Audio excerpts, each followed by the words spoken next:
दोस्तों राजीव, जो कि जिला कलेक्टर थे, एक चाय की दुकान पर आकर रुकते हैं और वहां आकर कुर्सी पर बैठ जाते हैं। तभी वह चाय वाले से पूछते हैं, ये बताओ, यहाँ पर जो पहले मोहनदास जी चाय की दुकान लगाया करते थे, वह अब कहाँ हैं? तो चाय वाला बताता है कि बाबूजी, वह तो 4 साल पहले मुझे दुकान बेचकर चले गए थे। वह थोड़े बीमार और मायूस से लग रहे थे। इसके बाद चाय वाला राजीव से कहता है, साहब, अगर चाय पीनी है तो मैं भी अच्छी बना लेता हूं। आप कहें तो आपके लिए बना दूं? राजीव कहते हैं, हाँ चलो, तुम 3 कप चाय बना दो। चाय वाला 3 कप चाय बनाता है। एक चाय राजीव को दे दी जाती है और 2 चाय उनके ड्राइवर और बॉडीगार्ड को। इसके बाद जैसे ही राजीव चाय पीते हैं, उनकी आंखों से आंसू निकलने लगते हैं और वह फूट फूट कर रोने लगते हैं। यह देखकर चाय वाला काफी हैरान हो जाता है। वह सोचता है, इतना बड़ा आदमी आखिर इस तरह क्यों रो रहा है? उससे रहा नहीं जाता और वह राजीव से पूछता है, बाबूजी, आप इतने बड़े आदमी हैं, फिर भी इस तरह से क्यों रो रहे हैं? राजीव चाय वाले से कहते हैं, इस दुकान से मेरी बहुत पुरानी यादें जुड़ी है और उन्हीं को याद करके मैं रो रहा हूं। चाय वाला पूछता है, बाबूजी, आप बुरा न माने तो क्या आप मुझे अपनी कहानी बता सकते हैं? राजीव कहते हैं, जी बिल्कुल, क्यों नहीं। फिर राजीव अपनी कहानी सुनाने लगते हैं। राजीव बताते हैं, जब मैं छोटा था, मेरे माता पिता की कार एक्सीडेंट में मौत हो गई थी। उसके बाद मेरे मामा नाना मुझे अपने साथ ले गए, लेकिन उनके यहां भी मुझे अच्छी तरह नहीं रखा गया। मुझसे घर का सारा काम कराया जाता था और पेट भर खाना भी नहीं दिया जाता था। इसके बाद मैं वहां से भाग आया और भागकर इसी चाय की दुकान पर आ गया। जहां अब ये कुर्सी है, वहां पहले एक बेंच हुआ करती थी। मैं उस बेंच पर बैठ गया था। मैं मायूस सा वहां बैठा था। तो मोहनदास जी ने मुझसे पूछा, बेटा क्या हुआ, तुम्हें चाय पीनी है? मैंने कहा, हाँ चाय तो पीनी है, लेकिन मेरे पास पैसे नहीं है। मोहनदास जी मेरे लिए चाय बनाकर देते हैं। फिर वह मुझसे पूछते हैं, क्या तुम्हें बिस्कुट खाना है? मैंने कहा, बिस्कुट तो खाने हैं, लेकिन मेरे पास पैसे नहीं है। तब मोहनदास जी एक बिस्कुट का पैकेट निकालकर मुझे दे देते हैं। इसके बाद वह फिर पूछते हैं, बेटा तुमने खाना कब खाया है? अगर तुम्हें भूख लगी है तो खाना भी खा लो। मैंने खाना खाया और मोहनदास जी ने मुझसे पूछा, तुम कौन हो, कहां से आए हो और यहां इस तरह से क्यों बैठे हो? तुम्हारे माता पिता तुम्हारा इंतजार कर रहे होंगे। तुम घर जाओ, वे बहुत परेशान हो रहे होंगे। उस समय मैं रोने लगा और उन्हें बताया कि मेरे माता पिता की मौत हो चुकी है। मामा नाना ने मेरी अच्छी परवरिश नहीं की और मुझे समय पर खाना भी नहीं मिलता था। इसलिए मैं वहां से भाग आया। अब मैं सोच रहा हूं कि कहीं छोटा मोटा काम मिल जाए ताकि जीवन यापन कर सकूं। मोहनदास अंकल ने मुझसे पूछा, तुम्हें क्या काम करना है? मैंने बताया, मुझे बड़ा आदमी बनना है और पढ़ाई पूरी करनी है। बदले में कोई थोड़ा काम करवा लेगा तो कोई दिक्कत नहीं। मोहनदास जी ने मुझसे कहा, तू चिंता मत कर, जिसका कोई नहीं होता उसका ऊपर वाला होता है। मेरा काम तो बड़ा नहीं है और मेरे पास ज्यादा पैसे भी नहीं है, लेकिन थोड़ी खेती बाड़ी और यह चाय की दुकान है। तू मेरे पास रह जा और अपनी पढ़ाई जारी रख। इसके बाद मोहनदास जी ने मेरी पढ़ाई को जारी रखने में मदद की। मुझे रहने के लिए जगह दी और खाने के लिए खाना। मैंने उन्हें ही अपना पिता और उनकी पत्नी को अपनी माता मान लिया। उनके 2 बेटियां थीं, रीमा और सीमा, जो गांव में अपने घर में रहती थी। मोहनदास जी ने मेरा बहुत अच्छे से ख्याल रखा। राजीव की कहानी धीरे धीरे आगे बढ़ती है। मोहनदास जी उसे खाना देते, पढ़ने के लिए किताबें दिलाते और अच्छे स्कूल में उसका एडमिशन भी करा देते हैं। इस तरह से दिन बीतने लगते हैं। कभी राजीव स्कूल से आने के बाद दुकान पर काम करता तो कभी घर जाकर कोई काम निपटा देता। हंसी खुशी उनका जीवन बीत रहा था। यह बात 15 साल पहले की है, जब राजीव मोहनदास जी के यहां आया था। 5 साल के भीतर राजीव की पढ़ाई पूरी हो जाती है और वह मोहनदास जी से कहता है, पिताजी अब मुझे ऊंची पढ़ाई करनी है। मोहनदास जी उसे दिल्ली भेजते हैं। कोचिंग के लिए पैसे देते हुए कहते हैं, अगर तुम्हें कभी भी पैसों की जरूरत हो तो मुझे एक खत लिख देना, मैं तुम्हें पैसा भिजवा दूंगा। इसके बाद राजीव दिल्ली चला जाता है, अब जहां वह थोड़ा बहुत काम करके अपने पैसों से पढ़ाई पूरी करता है। धीरे धीरे एग्जाम पास करके वह कलेक्टर बन जाता है। कलेक्टर बनने के बाद अपनी ट्रेनिंग के दौरान राजीव मोहनदास जी को लगभग भूल चुका था। फिर एक दिन अपनी पोस्टिंग के दौरान जब जब वह ड्यूटी बाहर निकलता है तो उसे वही पुरानी चाय की दुकान दिखाई देती है। वह उस दुकान पर जाकर बैठ जाता है और चाय वाले को अपनी कहानी बताने लगता है। चाय वाला कहता है, साहब मुझे नहीं पता कि मोहनदास जी अब कहाँ रहते हैं। जिस दिन उन्होंने मुझे दुकान बेची, उनकी तबीयत थोड़ी खराब लग रही थी। वह बहुत ही सस्ते रेट में ये दुकान देकर चले गए थे।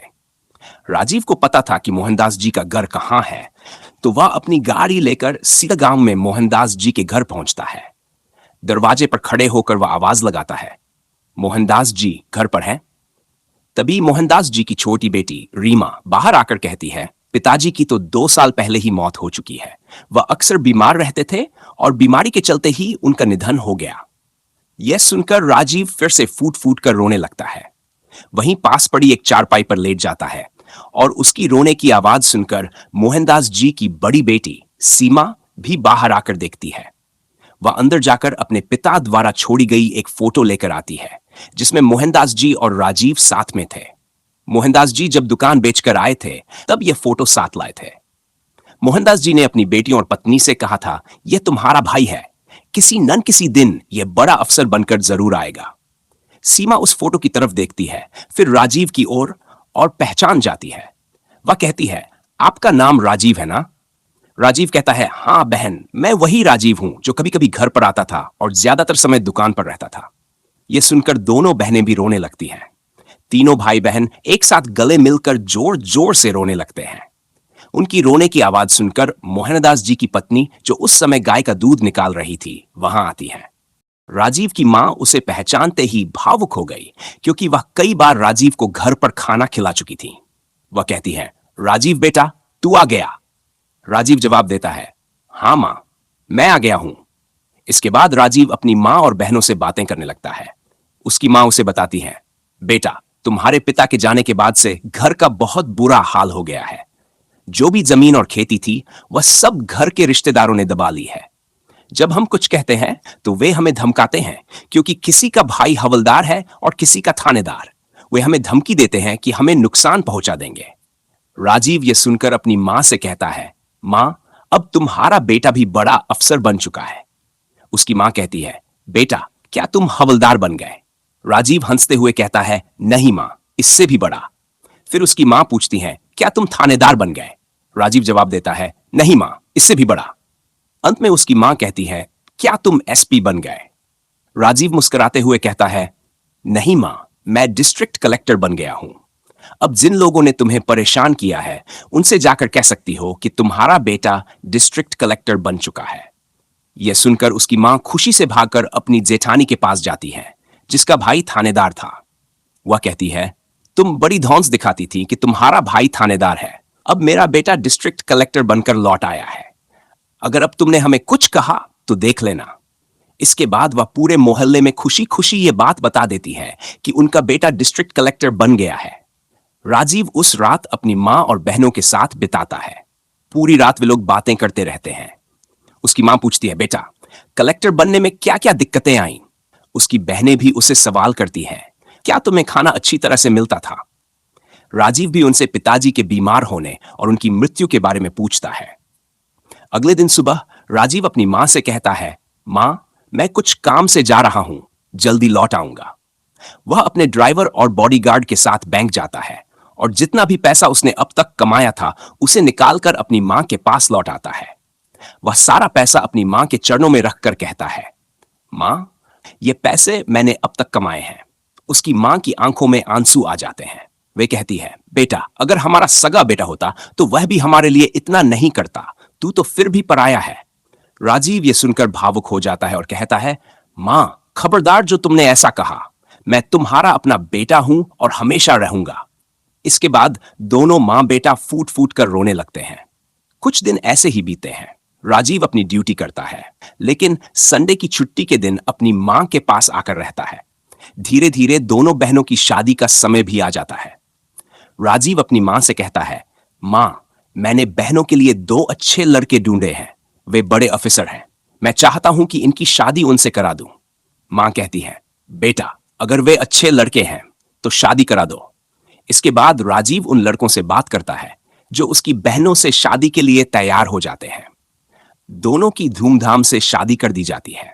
दोनों बहनें अच्छे घरों में चली जाती है, जहां उन्हें पैसे या किसी अन्य चीज की कोई कमी नहीं होती। इसके बाद राजीव अपनी मां को अपने साथ लेकर जहां उसकी पोस्टिंग होती है वहां रहने लगता है। मां बेटा खुशी खुशी एक साथ रहते हैं। जब भी राजीव की मां बाहर जाती है, लोग उन्हें इज्जत से देखते हैं क्योंकि वे कलेक्टर साहब की मां हैं। एक दिन राजीव की मां के पैर में दर्द होता है और वह सोचने लगती है कि अब वह बूढ़ी हो चुकी हैं। वह चाहती है कि राजीव की भी शादी हो जाए ताकि उसका ख्याल रखने वाला कोई हो।